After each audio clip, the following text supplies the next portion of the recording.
Olá! Sejam muito bem-vindos a esta nossa análise de hoje. Olha, a gente preparou um mergulho profundo e totalmente imparcial nas origens de um movimento lá do século XIX e em como ele evoluiu de um jeito fascinante até os dias de hoje. O nosso objetivo aqui é ir descascando as várias camadas desse tema que é super complexo, usando o próprio material de origem. Afinal de contas, o que é o Espiritismo, segundo o seu próprio fundador, Allan Kardec? Então, vamos mergulhar nisso. O nosso roteiro de hoje vai passar pela definição original de Kardec, como ele via isso como uma ciência de observação, a filosofia e a moral por trás disso, aquele famoso debate do tríplice aspecto, como a religião se moldou no Brasil e, no fim das contas, a evolução social de tudo isso. Bom, começando pela nossa primeira parte, a definição de Kardec e as origens reais do Espiritismo. Para começar a entender isso, a gente precisa falar de Allan Kardec, que viveu de 1804 a 1869. Allan Kardec era, na verdade, o pseudônimo de um educador francês chamado Hippolyte Léon Denisard Rivail. Pensa num pensador europeu do século XIX, super influenciado pelas ideias do iluminismo e por todo aquele ambiente racional e positivista da época. Pois é, foi com esse novo nome, Allan Kardec, que ele codificou os textos que são a base do espiritismo, organizando o que ele via literalmente como um campo totalmente novo do saber humano.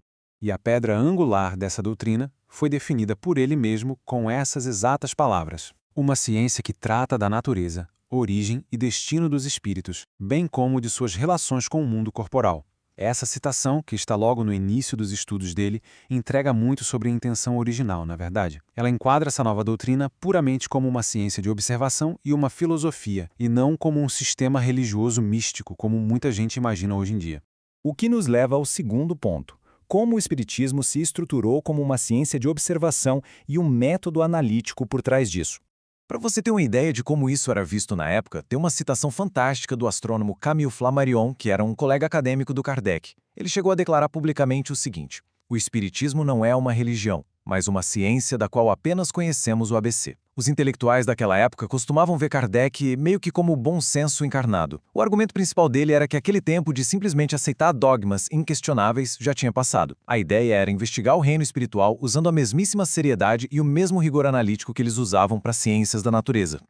Então, o ponto crucial aqui é o seguinte: a doutrina repudiava de forma total qualquer coisa chamada de maravilhosa ou sobrenatural. Kardec construiu um paradigma estritamente baseado na razão. Ele não via a mediunidade como uma mágica ou um milagre, sabe? Mas sim como um fenômeno natural. Algo que é constante, observável e regido por leis fixas. Do mesmo jeitinho que a eletricidade ou a gravidade. A proposta dele, que era bem audaciosa, diga-se de passagem, era basicamente expandir os limites da ciência tradicional para incluir as interações com esse lado espiritual. E aí a gente chega na terceira camada, a filosofia e as consequências morais tiradas de tudo isso. A partir de investigações super rigorosas e sempre checando a coerência das mensagens, eles compilaram alguns princípios básicos. Coisas como a existência de Deus, a imortalidade da alma, a reencarnação, a lei de causa e efeito e o livre-arbítrio.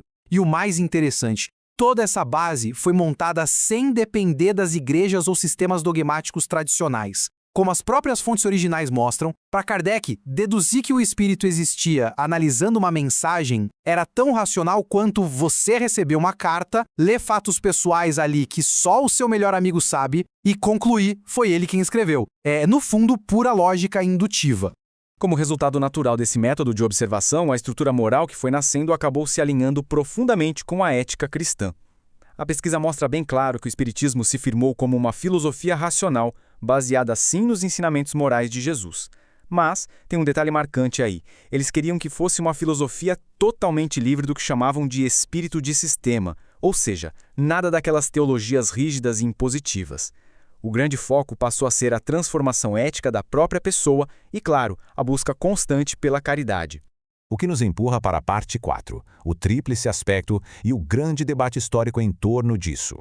Isso ilustra brilhantemente uma tensão histórica, uma evolução que rolou dentro do próprio movimento. Olha só, originalmente a ideia girava em torno de um aspecto duplo, ciência e filosofia. A moralidade entrava aí só como uma consequência natural dessa filosofia. Mas, com o passar do tempo, o senso comum e o movimento que foi se instituindo abraçaram de vez a ideia de um tríplice aspecto. Ou seja, passaram a definir o espiritismo ao mesmo tempo como ciência, filosofia e religião.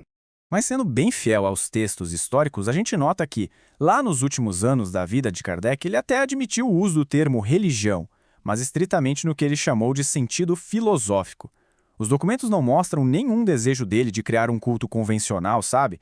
Era mais a ideia de uma meta-religião. O grande objetivo dele era unir as pessoas de diferentes fés em torno de princípios universais, rejeitando totalmente a ideia de construir templos, criar rituais, hierarquias de clero ou qualquer tipo de privilégio. Agora vamos para a parte 5. Como o espiritismo atravessou o oceano e se transformou radicalmente no Brasil. Tem um dado aqui que é simplesmente formidável. Apesar de toda aquela cautela e de todas as ressalvas que Kardec fez lá na França sobre evitar rótulos religiosos tradicionais, o espiritismo se consolidou como a terceira maior religião do Brasil em número de adeptos diretos. Isso sem nem contar os milhões de simpatizantes que frequentam os centros de forma indireta. É muita gente. E para quem estuda a sociologia da religião, o contraste nessa transição é muito nítido. De um lado, você tinha a França do século XIX, super focada na ciência positivista e na observação crua dos fatos.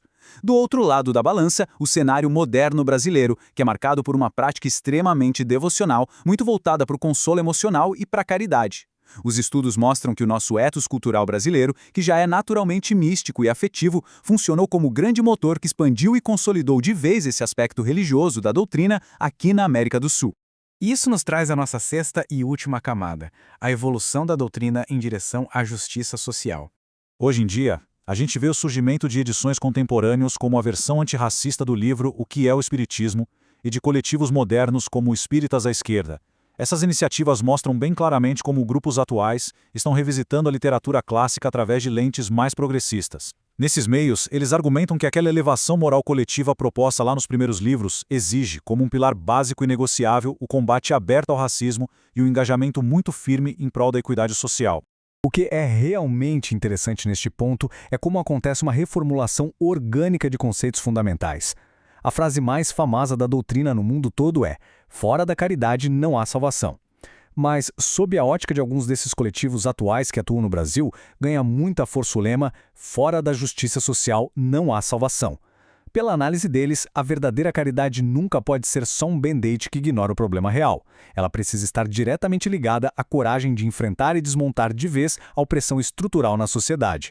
O mais curioso é perceber que essa abertura para temas sociais urgentes tem base nas próprias regras ditadas pelo fundador. No livro A Gênese, Kardec registrou esse preceito vital e eu abro aspas aqui. Caminhando de par com o progresso, o espiritismo jamais será ultrapassado, porque se novas descobertas lhe demonstrarem estar em erro acerca de um ponto qualquer, ele se modificaria nesse ponto.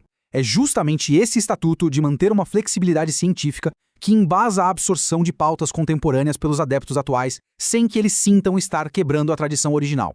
O que nos leva, inevitavelmente, a esta provocação final.